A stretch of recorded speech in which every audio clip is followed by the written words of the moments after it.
Como siempre, bienvenidos al programa En Modo Futuro, un programa de y para jóvenes, y además hoy vamos a tener una reflexión sumamente importante porque es una semana realmente para la historia, sí, para la historia, por el antecedente que teníamos, nefasto por supuesto, de lo que ha sido los procesos contra Yanine Áñez.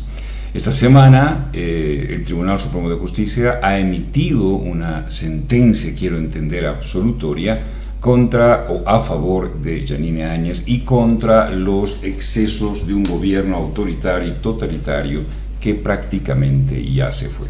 Está Rodrigo y Diego con nosotros como siempre. ¿Cómo están? Buenas, bienvenidos chicos. ¿Cómo estás, Delfimo? Buenas tardes. Como decías anteriormente, creo que hoy tenemos que estar de celebración, ya que la justicia prevaleció luego de mucho tiempo en la vida ordinaria, en la vía penal, justamente absolviendo a Yanine Áñez del delito que prácticamente para mí fue un juicio político, nada correlacionado a la vía ordinaria, a la vía penal. Así que hoy tenemos que celebrar que luego de casi 5 años en la cárcel, hoy por fin a las 10 de la mañana salió en libertad y estricta. También vamos a hablar de unas medidas que también se han cuestionado y han sido declaradas cuestionables por lo que compete en torno a la ley de diferimiento de créditos, y eso se va a encargar de explicar Rodrigo.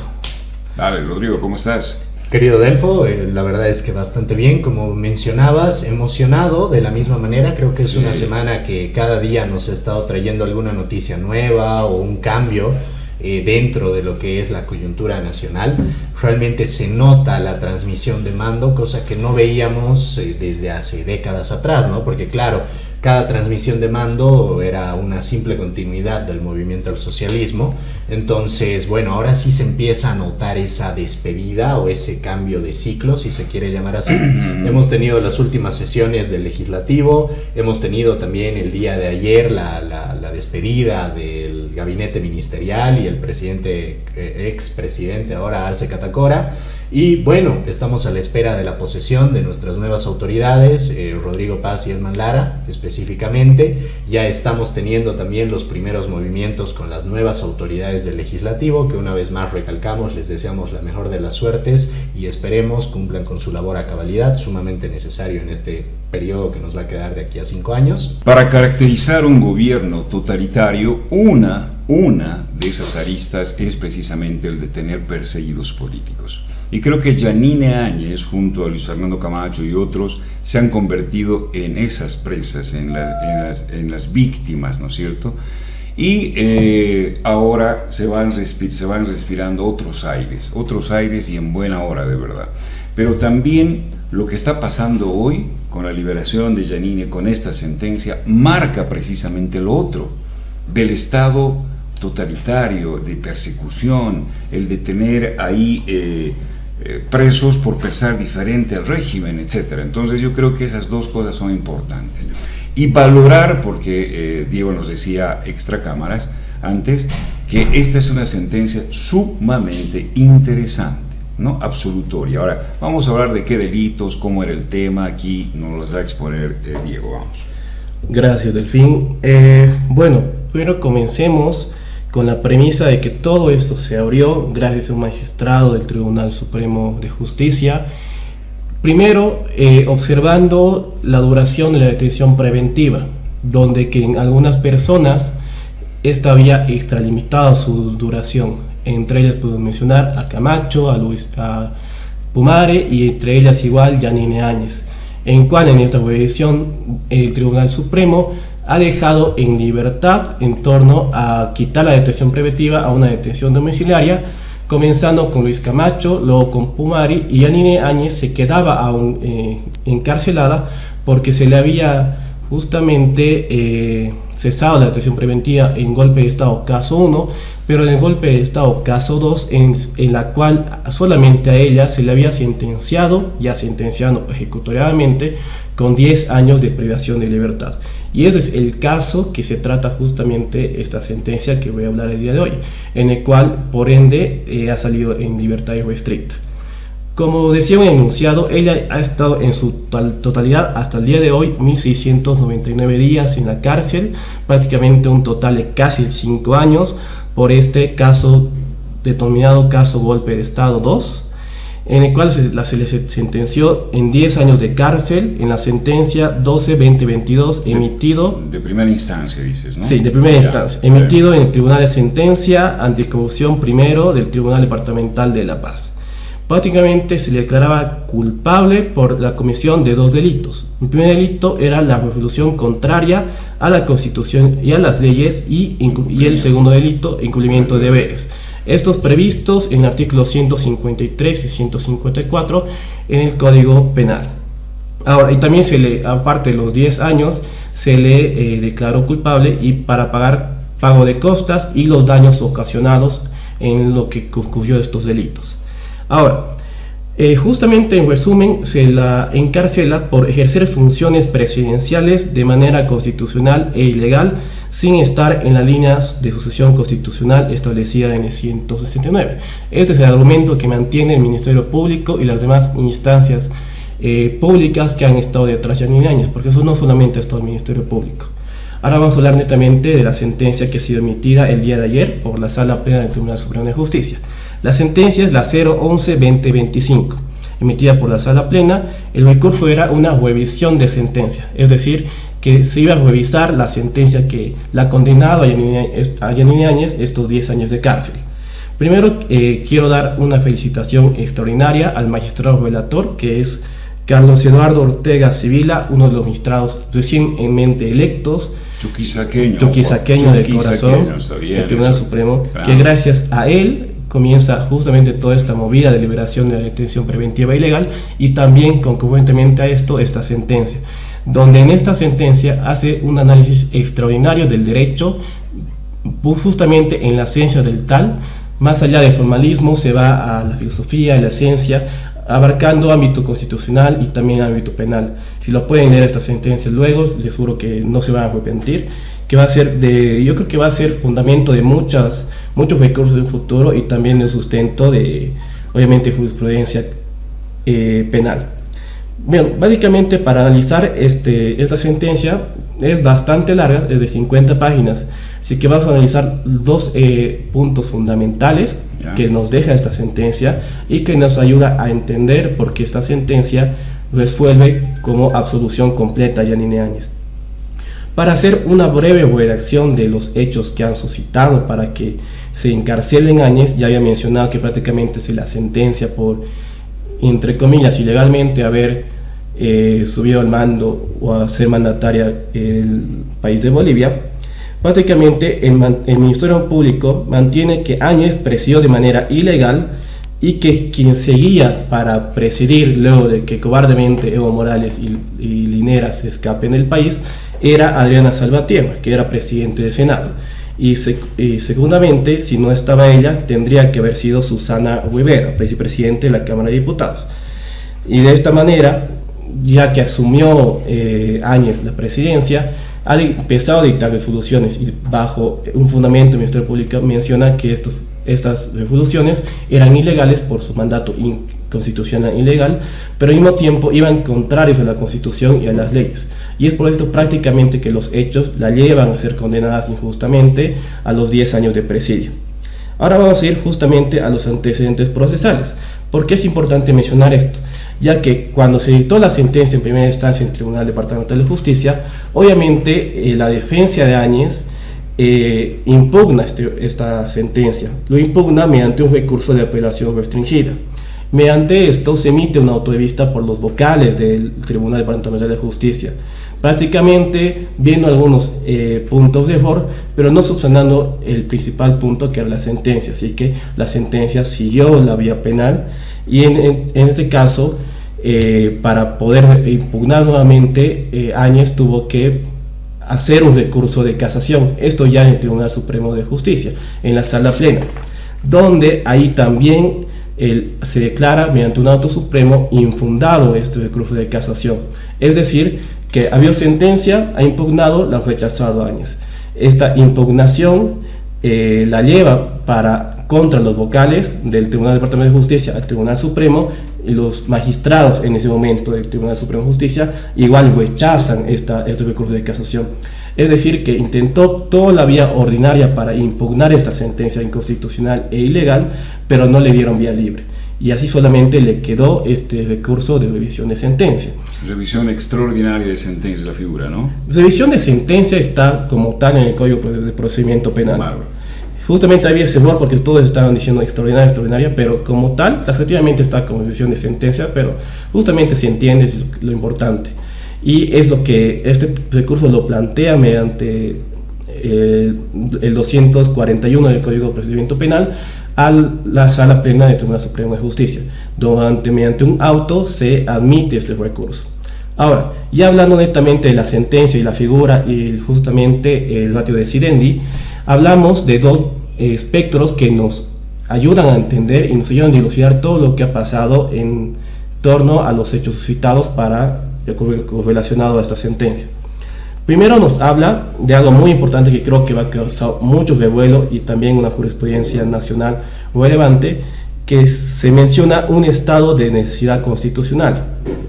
Prácticamente este estado de necesidad constitucional es, y lo toman o lo proclaman como una figura extraordinaria y excepcional para proteger la estabilidad y funcionamiento del Estado constitucional de derecho cuando suscitan circunstancias extremas que hacen insuficiente o impracticable la aplicación de las normas de vigencia. Es decir, cuando hay amenazas contra la soberanía, colapso del orden constitucional, etc., y no existe las normas suficientes para poder poner en orden el país o establecer el orden democrático, como pasó en esta instancia, este vacío de poder constitucional, se hace referencia al artículo 169 del Código de la Constitución Política del Estado, donde nos menciona que la sucesión presidencial solamente nos menciona que si el presidente tiene una ausencia indefinida, entra el vicepresidente. De esta manera, si el vicepresidente no estaría, entra la presidenta o el presidente del Senado. Si no estaría la vicepresidenta del Senado, entra el presidente o la presidenta de la Cámara de Diputados. Fuera de eso, no nos avisa o no nos contempla la Constitución Política del Estado qué pasa si no estaría el presidente de diputados y que todos hayan renunciado o tienen una ausencia indefinida. Y justamente ahí es donde nos menciona que existe este estado de necesidad constitucional, donde la norma no alcanza esta situación excepcional de extrema crisis en contra del orden constitucional. Y bajo eso nos menciona que este estado de necesidad constitucional debe priorizar, salvaguardar los valores y fines esenciales del orden constitucional, como la democracia, la libertad, la justicia, buscando una justificación que prevalece la esencia del derecho frente a las formalidades, es decir, proteger estos principios frente a la formalidad inexistente que habría, en este caso el 179 de la CPE. Ahora, también nos mencionan de dos límites respecto a este estado de necesidad constitucional. Uno, que es la legitimidad material, que prácticamente es el límite ético y jurídico al poder, y también nos habla de una figura filosófica que es el decisionismo, que prácticamente es el momento del derecho en el que se suspende el propio derecho para garantizar la continuidad y existencia. Que prácticamente este estado de necesidad se va a regir en equiparancia de la legitimidad material y este decisionismo, para así proteger la continuidad y orden constitucional cuando no exista leyes que puedan hacerlo. Y es por eso que ahí menciona un ejemplo de la ausencia de Banzer en 2001, cuando por salud tuvo que retirarse de cargo y entró Toto Quiroga, esto antes de la Constitución de 2009, la promulgación del CPE, donde se hizo un recurso al Tribunal Constitucional en ese tiempo de quién debería asumir el poder. Y prácticamente como no existía esta figura normativa, taxativa, se hace un ejemplo por eso, una analogía con esto en el caso de Áñez. Y ahora prácticamente con esto cerramos este aspecto que nos muestra, que nos menciona, este vacío constitucional podría haber prolongado indefinidamente y podría obviamente haber vulnerado muchos derechos porque el orden constitucional estaba en peligro. Y es por eso que inmediatamente, con el fin de proteger el orden constitucional y el Estado de Derecho constitucional, se hizo la sucesión constitucional sin que esté taxativamente en las normas. Y ahí podemos culminar el caso o este espectro que es el estado de necesidad de derecho. ¿Por qué lo menciono antes de la esencia de la tipología de los delitos de que nos acusó Áñez? Porque el Tribunal Supremo de Justicia o el relator o la Sala Plena mantiene que Áñez ha asumido la presidencia bajo este estado de necesidad constitucional, bajo esa extrema y excepcional circunstancia. Ahora, vamos a ir por la norma por la cual fue juzgada Áñez. Como ya había mencionado, ha sido juzgada por la 153 del Código Penal, que prácticamente nos dice: el funcionario público o autoridad que dictare resoluciones u órdenes contrarias a la Constitución o las leyes incurrirá en reclusión de 1 mes a 2 años. Esta es la primera norma. Esta norma se modifica en 2 ocasiones. Primero se modifica con la 004, la más conocida como la ley Marcelo Quiroga Santa Cruz contra la corrupción, donde justamente amplía el concepto de esta tipología de norma, donde en vez de funcionario público menciona que ahora va a ser un servidor o servidora pública. Segundo, aumenta la pena en vez de 2 años, de 5 a 10 años. Y también amplía esta competencia o este delito a los fiscales, con un agravante si hay un daño económico al Estado. Ahora, se hace una segunda modificación, un cacho reciente, que es en 2021, la ley 1390, que igual modifica muy sustancialmente lo que es esta tipología o este delito. En primera instancia, tendría que ser una conducta arbitraria y manifiestamente contraria a la norma. También debe referirse a disposiciones expresas y taxativas de la Constitución Política del Estado, que tiene que estar escrito en la Constitución o en las normas. Y el más importante, que va a ver por qué es más importante, que debe generar daño económico o afectar intereses del Estado. Así que debe cumplir estos 3 requisitos indispensables para que el delito o la tipología se pueda atribuirse a una persona que lo haya cometido.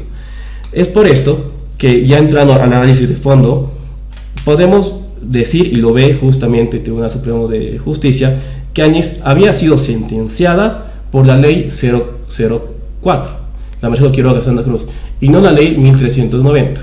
Prácticamente ha sido condenada por una ley derogada y no una ley actual en vigencia. Pero podemos decir que los actos que se han cometido, quizás Áñez, por los cuales era sentenciada, hayan sido cometidos en 2019, cuando estaba todavía en vigor la 004, Marcelo Quiroga Santa Cruz. Pero cuando se ha emitido la sentencia ejecutoriada por la cual ha sido enviado a la cárcel, ya está en vigor y vigente la ley 1390. Y ahí es donde se va a hacer el principal análisis, si es que el actuar de Yanine Áñez se adecua al tipo penal, porque, como les iba mencionando, en las modificaciones hay criterios bastante esenciales que modifican. Es decir, que quizás en la 004 podía haber sido sentenciada con delito, porque se atribuía todos los actuares al tipo penal, pero en las 1390, como ya emite otros requisitos indispensables, si no los cumple, prácticamente no cometió delito.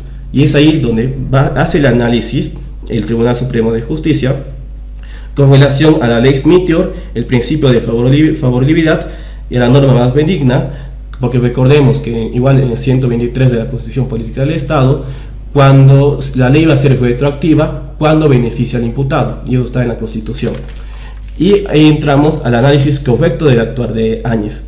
Y básicamente lo que determina, y para no ir más largos, el Tribunal Supremo de Justicia, es que Áñez no actuó con dolo, no ha lesionado ningún bien jurídico protegido, y su proceder estuvo amparado por un estado de necesidad constitucional. Es decir, que prácticamente a Áñez se le ha sentenciado con la 004, y eso está incorrecto porque ya era una ley derogada prácticamente, y no con la 1390. Si una comparación, el actuar supuesto de Áñez, lo que le ha llevado a todo este proceso, no se compara y no se acomoda a los requisitos esenciales de tipo penal, y es por eso se puede determinar que Áñez no cometió delito. Y así es por lo cual el Tribunal Supremo de Justicia, por tanto, anula por completo la sentencia que se ha emitido en el Tribunal Departamental de Justicia. Segundo, absuelve a Yanine Áñez de este delito que se le ha sido acusado, porque prácticamente no había cometido este delito, porque no se cumplen los requisitos del tipo penal. y se ordena su inmediata libertad. Ahora, a los efectos respecto a la revisión de sentencia, si nos vamos al artículo 426 del Código de Procedimiento Penal, cuando en una revisión de sentencia, la sentencia del Tribunal Supremo de Justicia declara absolutoria, uno, se va a ordenar la inmediata libertad; segundo, se va a emitir la rehabilitación plena; y tercero, se va a hacer paso de la indemnización.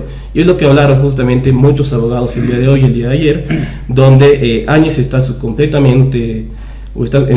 completo derecho de pedir reparación de daños por estar encarcelado injustamente estos 5 años por prácticamente un delito que no ha cometido, porque esta resolución de absolución quiere decir la extinción de la acción penal, es decir, no ha cometido ningún delito y ha estado encarcelado injustamente durante estos 5 años. Así que no es nada raro que en los próximos años pidan una reparación de daños, y esto realmente lo que va a pagar es el Estado, no van a ser los que estaban de turno, no va a ser el fiscal que estaba de turno, no va a ser el vocal que estaba de turno, sino el Estado va a tener que pagar esta indemnización, que prácticamente va a ser millonaria. Y si en caso el Estado no le da esta reparación de daños, puede acudir fácilmente a la CIDH, a la comisión de la CIDH, vulnerando justamente sus derechos del debido proceso, que han sido vulnerados, como se puede ver plenamente.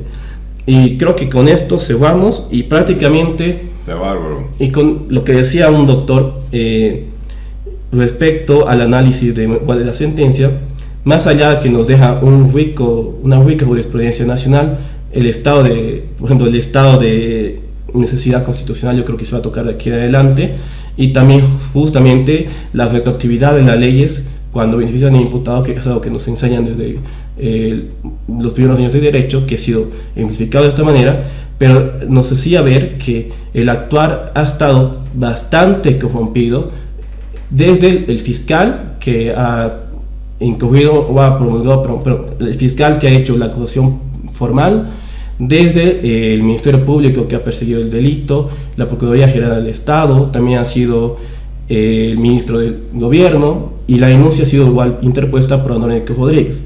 Desde ahí, y también los vocales que han rechazado la impugnación, y también los magistrados que estaban en ese momento en los tribunales supremos, que han rechazado el recurso de casación. Es decir, que toda la figura ordinaria que nos debería proteger de la injusticia ha sido corrompida, mostrándonos firmemente con esta sentencia, que nos dejan en total desprotección, total, no sé cómo decirlo, pero nos deja indefensión, en un estado de indefensión o a la deriva de nuestros derechos fundamentales, porque los que deberían proteger nuestros derechos y la justicia han sido los primeros que, gracias a la presión política quizás, o a la mediación que había en el partido de gobierno, han incurrido a esta nefasta acción contra Yanine Áñez. Prácticamente eso sería el análisis de la sentencia. Bárbaro, miren cómo yo había dicho, esto patentiza, esto demuestra, ¿no es cierto?, ese estado autoritario, totalitario, ese estado que persigue al que piensa diferente, ¿no? Y que además hay sentencias que tienen color político.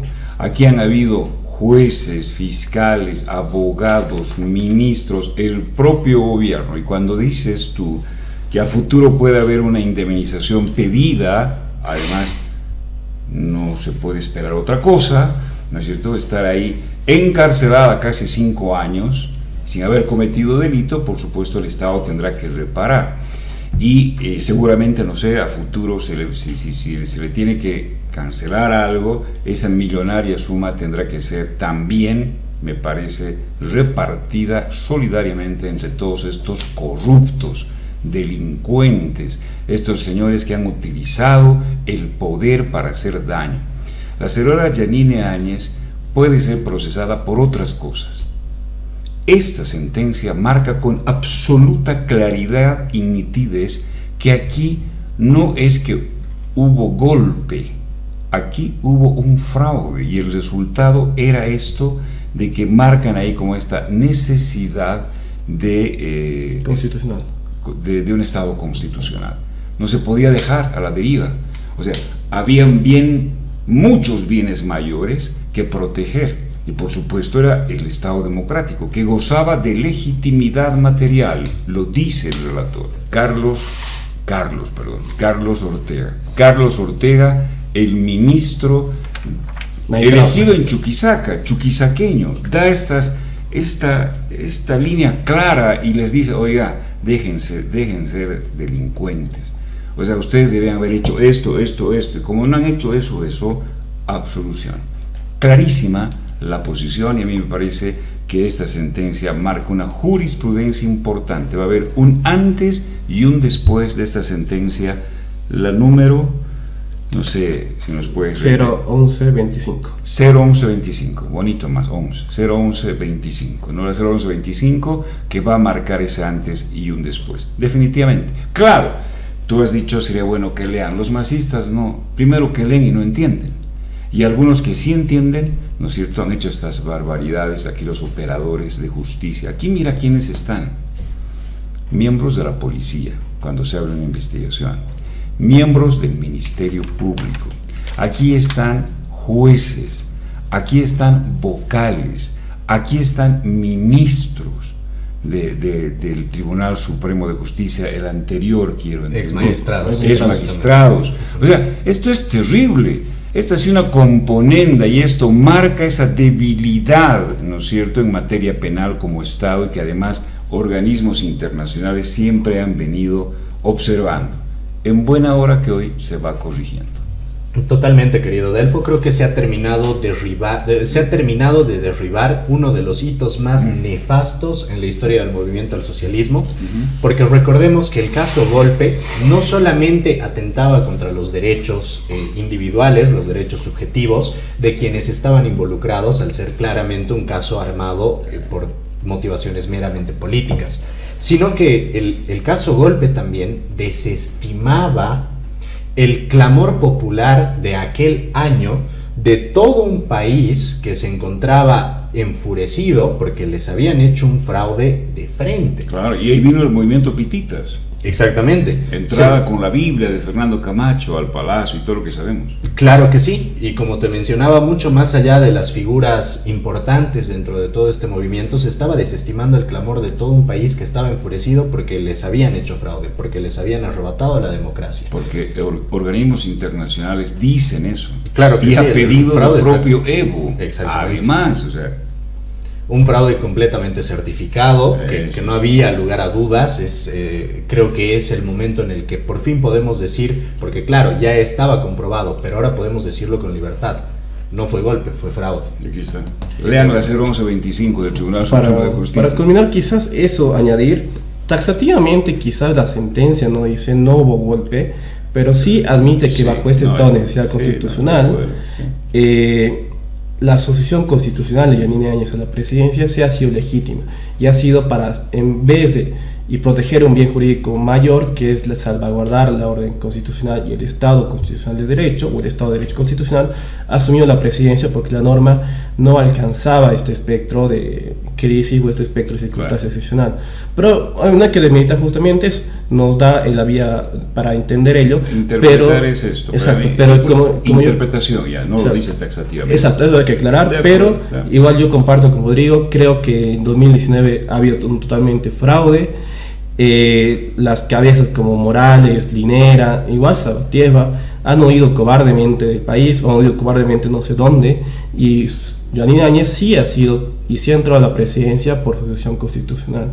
Así que yo obviamente soy defensor de que se ha habido fraude, y creo que más allá que esta sentencia no lo diga, creo que nos da un aparato más para defender lo que por años y años y años los nazistas, especialmente los nazistas, pretendían proteger.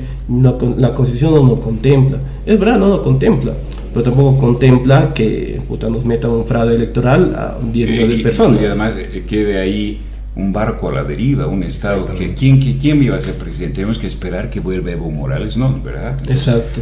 Había que hacerlo, y lo dice muy bien, y además por una situación de decisionismo. Ese es un concepto que manejan ahí, ¿no? Sí, es una figura filosófica. Tienes que tomar la decisión, pero además gozas de legitimidad material. Claro. ¿No es cierto? Entonces estaba ahí. Yo creo que... Y en ese mismo temor, querido Delfo, me permito citar lo que mencionó la expresidente Yanine Áñez al momento de salir del penal de Miraflores. Jamás voy a arrepentirme de haber servido a la patria cuando la patria me necesitó. Considero que esta frase resume bastante bien lo que estamos mencionando en este momento.